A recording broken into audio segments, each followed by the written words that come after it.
नई मंडी घरसाना में श्रीमद् भागवत कथा का चौथा दिन दिव्य ज्योति जागृति संस्थान द्वारा आयोजित श्रीमद् भागवत कथा में भक्ति और ज्ञान की सजीव प्रस्तुति के रूप में रहा।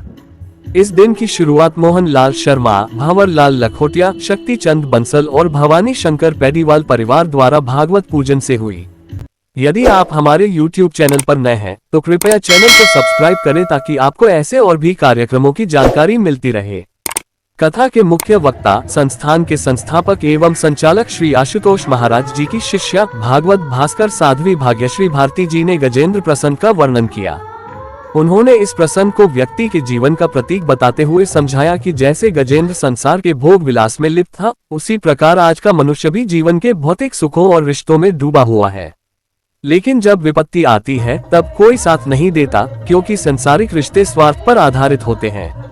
साध्वी जी ने कहा कि आवश्यकता है ऐसे शाश्वत रिश्ते की तलाश करने की जो निर्भयता और सुरक्षा प्रदान करे। ये निर्भयता केवल ईश्वर ही दे सकते हैं, क्योंकि वे ही पुनर्तः निर्भय हैं। इसके साथ ही साध्वी जी ने भगवान श्री कृष्ण के अवतार के बारे में बताया। उन्होंने समझाया कि श्री कृष्ण निराकार ब्रह्म है, जो अधर्म, पाप और अत्याचार से त्रस्त धरती पर धर्म की स्थापना के लिए अवतरित होते हैं। उन्होंने कंस को अज्ञानता और अंधकार का प्रतीक बताया, जो मानवता को विनाश की ओर मोड़ता है। साध्वी जी ने अवतार के अर्थ को समझाते हुए कहा कि अवतार का अर्थ है नीचे उतरना, यानी परमात्मा द्वारा जन कल्याण के लिए धरती पर आना। साध्वी जी ने कहा कि जिस प्रकार अंधकार का कारण प्रकाश से दूरी है, उसी प्रकार दुख और संताप का कारण भगवान से दूर रहना है।